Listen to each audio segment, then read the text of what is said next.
A warm welcome to all our viewers. I'm your host Akansha Parimu and you're watching another episode of South Asia Focus. Let's begin the show. India is deepening its footprint in the global south through stronger economic ties, bold diplomacy and meaningful development partnerships. President Draupadi Murmu's recent visits to Angola and Botswana reaffirmed this commitment, opening new avenues in energy, infrastructure, education, technology and wildlife conservation. The visit highlights India's vision of partnership that inspires, empowers and builds together, never imposes. A report. India continues to emerge as a nation that inspires rather than imposes, guided by inclusive development, South-South cooperation and mutual respect. President Draupadi Murmu's recent tour of Angola and Botswana reflects this spirit. Beginning in Luanda, she met President João Lourenço to advance collaboration in energy, infrastructure and defense. The two countries also signed MOUs on fisheries, aquaculture, marine resources and consular cooperation, strengthening people-to-people ties and opening new doors for partnership. Bharat और Angola की साझेदारी आपसी विश्वास, परस्पर सम्मान और हमारे लोगों के समृद्धि भविष्य की साझा दृष्टि पर आधारित है। हम द्विपक्षीय साझेदारी को बढ़ाने और क्षेत्रीय व वैश्विक मामले में विचारों के आदान प्रदान के लिए निकट सहयोग कर रहे हैं। During her visit, President Draupadi Murmu toured the historic St. Michael Fortress and warmly engaged with the Indian community, acknowledging their contributions and strengthening the bond with the diaspora. She also welcomed Angola into the International Big Cat Alliance and the Global Biofuels Alliance, reaffirming India's commitment to peace, sustainability and a greener, more stable future for Africa.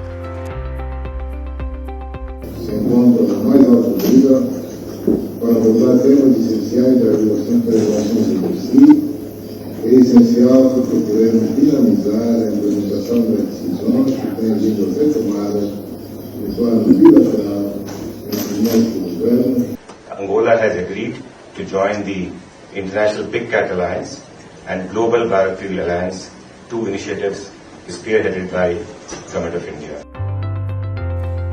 President Murmu's visit to Botswana marked the second leg of her Africa tour, reinforcing India's expanding engagement with the Global South. The historic visit underscored India's vision for an inclusive, interconnected Global South rooted in democracy and people-to-people ties. In their wide-ranging talks, the two leaders advanced cooperation in education, defense, digital technologies, agriculture, and capacity building. President Murmu also thanked Botswana for translocating 8 cheetahs to India under Project Cheetah, a powerful symbol of shared commitment to conservation and global biodiversity. We are now formally handing over the cheetahs that have been donated to the Republic of India, as you heard from the experts. They are part of a large population here. Through strengthened diplomacy, development collaboration and people-centered initiatives, India and Africa are shaping a future where nations rise together, rooted in mutual respect and a common vision for a more equitable world.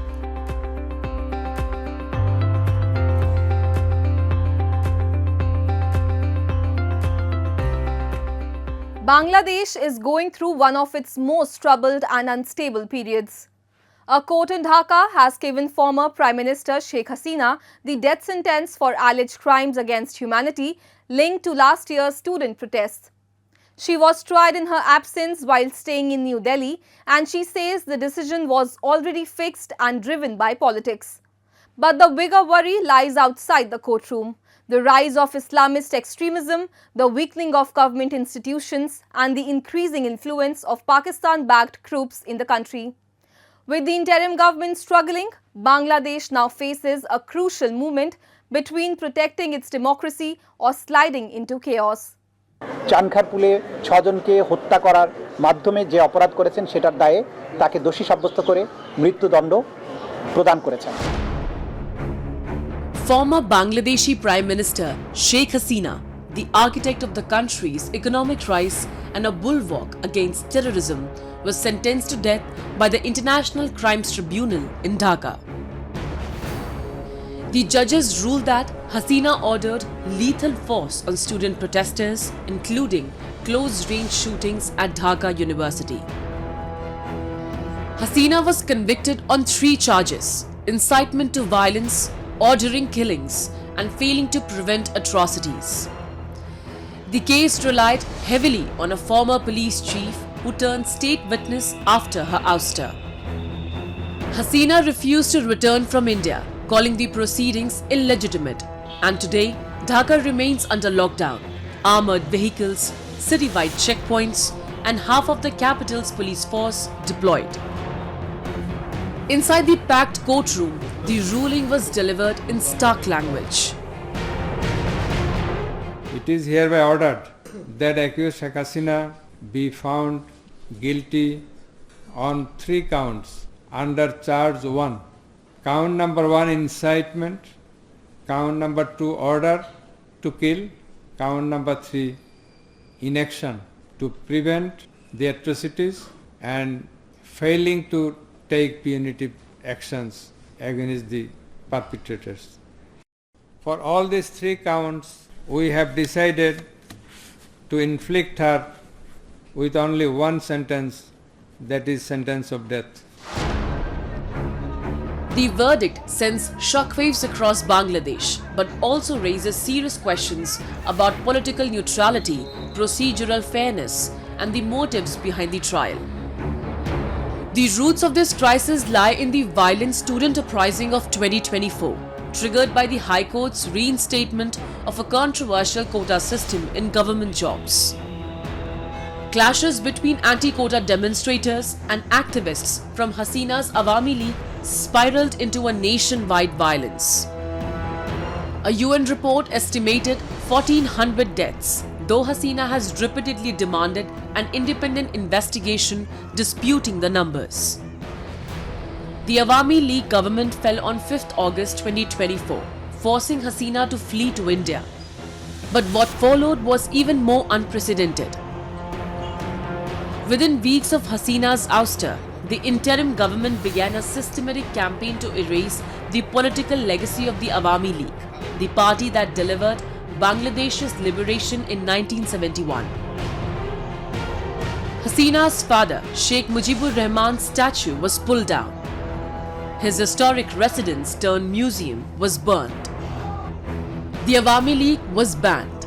Minorities aligned with the party were subjected to targeted violence. And into this vacuum stepped Bangladesh's Islamist hardliners, Hifazat-e-Islam, Jamaat-e-Islami, and smaller extremist-linked networks. Groups that had been heavily suppressed under Hasina's 17 years in power are once again asserting themselves. Regional analysts warn that Bangladesh today resembles the pre-2000s environment when extremist movements thrived under state indifference. India's former High Commissioner to Bangladesh, Pinak Ranjan, says the verdict is not just political, it's geopolitical.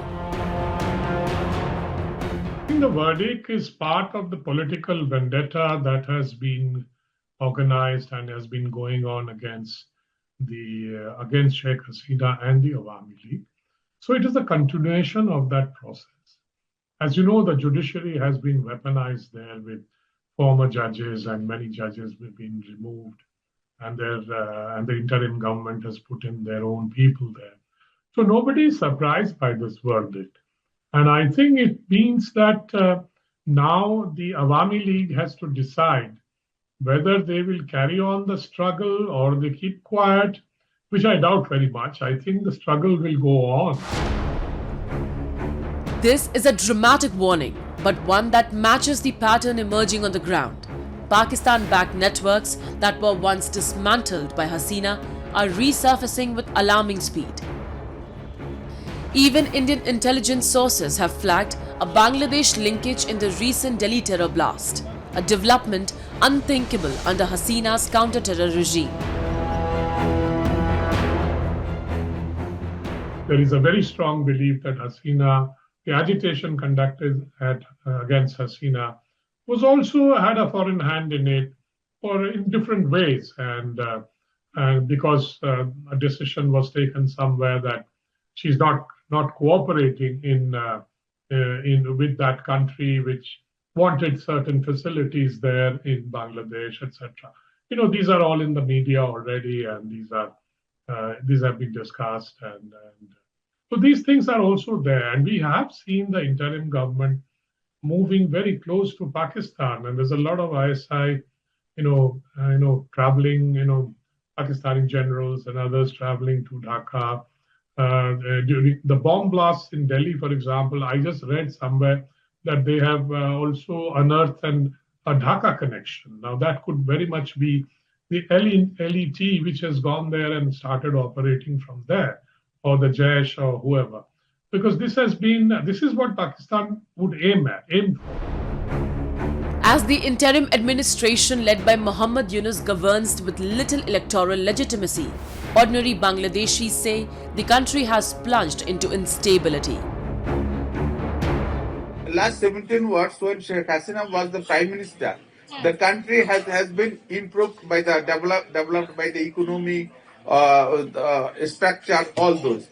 Sheikh Hasina की time में जो हुआ था, जो बांग्लादेश अभी people बोल रहे हैं आगे भालो छिला. It's been our previous time was more better. We have been fooded, we have been eat, we have been sleeping. There is a democracy, peaceful life.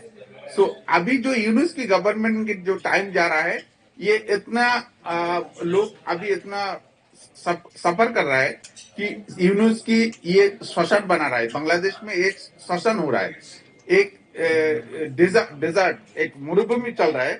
Bangladesh की लोग अभी रो रहा है शेख हसीना के लिए कि ये जिंदगी कैसे था, अभी क्या बुरी जिंदगी हो गया. ये इंटरनेशनली भी इतना फोकसिंग हो जाएगा कि यूनुस की नोबेल भी जाने वाला. यूनुस की जो नोबेल मिला है, जो खरीद करके वो भी जाने वाला. यूनुस की हालत इन फ्यूचर में सबसे बुरी हालत होगा इन फ्यूचर में बांग्लादेश में. From rising food prices to collapsing law and order, Bangladesh today is struggling with a governance crisis that many blame directly on the interim administration. With elections due in early 2026, Bangladesh stands at a dangerous crossroads. The death sentence risks igniting massive street unrest. Islamist groups are regaining political space. Pakistan-linked networks are rebuilding quietly. Minorities fear renewed communal violence. State institutions, police, judiciary, administration appear deeply politicized. Security analysts warn that if this political vacuum persists, Bangladesh risks being overtaken by extremist actors, reversing much of the stability and progress built up over the past 2 decades. Time now for Asia This Week, the stories from across the continent.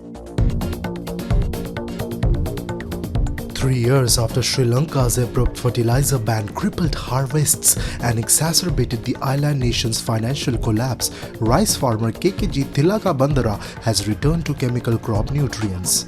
Former President Gotabaya Rajapaksa banned all chemical fertilizers in April 2021 to showcase Sri Lanka as a model for organic farming, but the move caused a sharp drop in rice output, the country's biggest crop and staple food for its 22 million people.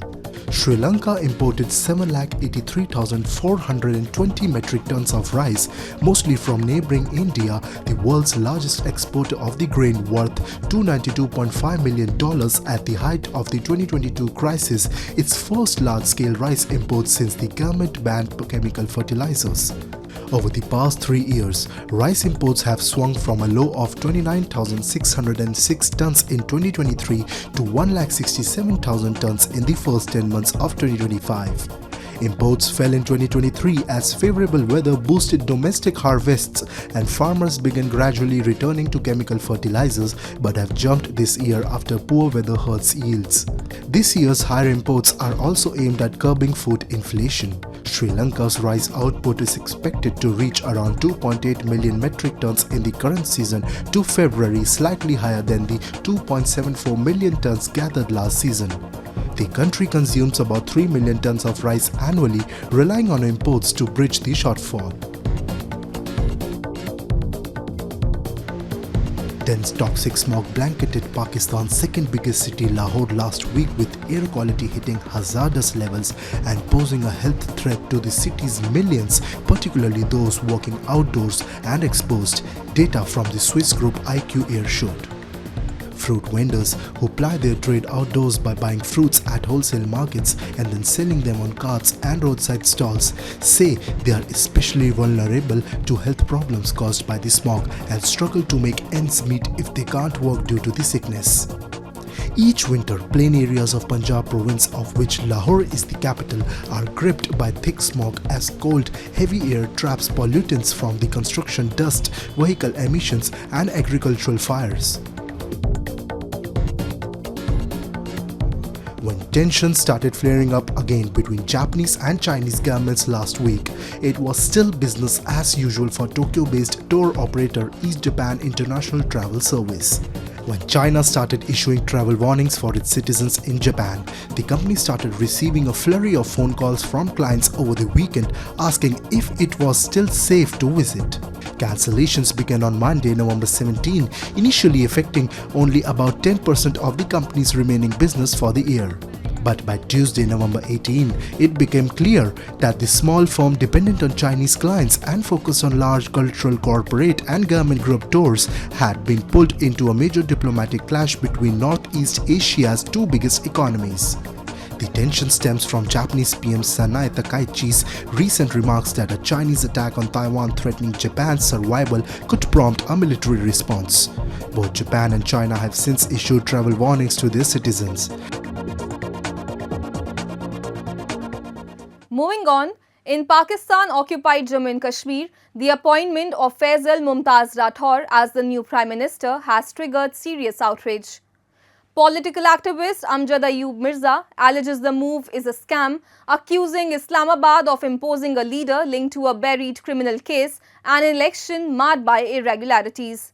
As frustration grows over POJK's collapsing political process, concerns mount over rising instability under the new setup. Political activist Amjad Ayub Mirza has slammed the appointment of Faisal Mumtaz Rathor as the new Prime Minister of Pakistan-occupied Jammu and Kashmir, calling it a scam and proof of a collapsed political process. He alleged Rathor was linked to a 2013 gang rape case in Muzaffarabad, claiming the case was buried and evidence disappeared. Mirza also questioned the legitimacy of Rathor's election, alleging that refugee seat holders were improperly allowed to vote despite clear objections by the Joint Awami Action Committee. To select him as the Prime Minister of POJK is a scam. I mean, the guy has a scandal in his baggage. He is said to have been involved in a gang rape back in 2013 in Pearl Continental Hotel in Muzaffarabad, the capital city of Pakistani occupied Jammu Kashmir. And at the time, the President Yaqub's son was involved in this as well. And everything went hush-hush. And it is said that the girl who was the victim was a student of masters from Kashmir, Jammu Kashmir University. And they lured her, invited her for an interview, job interview for a bank, but they locked her up and they raped her all night, and she then went back to her house and told her parents, and her parents are said to have poisoned her to save themselves from the shame, and she was declared dead. There were protests against that as well, but then everything was cleared. Everything has vanished, the proofs. And this guy is now the Prime Minister of Pakistani-occupied Jammu Kashmir. Mirza further alleged Rathor's priority lie in serving Pakistan's political and military establishment rather than the people of POJK. He said public frustration is growing over an administrative style system where leaders are installed without public participation. So I think that his selection as the Prime Minister of Pakistani occupied Jammu Kashmir has once again totally discredited the whole political process in Pakistani occupied Jammu Kashmir. Basically, there is no process. It's all like an administrative affair. Remove this and bring that, remove that and bring him, or her. This is what is going on in Pakistani occupied Jammu Kashmir, and people are fed up. The activist cautioned that political and social instability in POJK will increase under the new setup. Let's head to the vibrant Pushkar Fair, where Rajasthan's golden sands burst with colour, culture and devotion. Once a camel trader's haven, Pushkar now shines as the world's grandest cultural festival. From dazzling camels to folk dances to soulful music and divine prayers, every heartbeat here tells a story, because Pushkar isn't just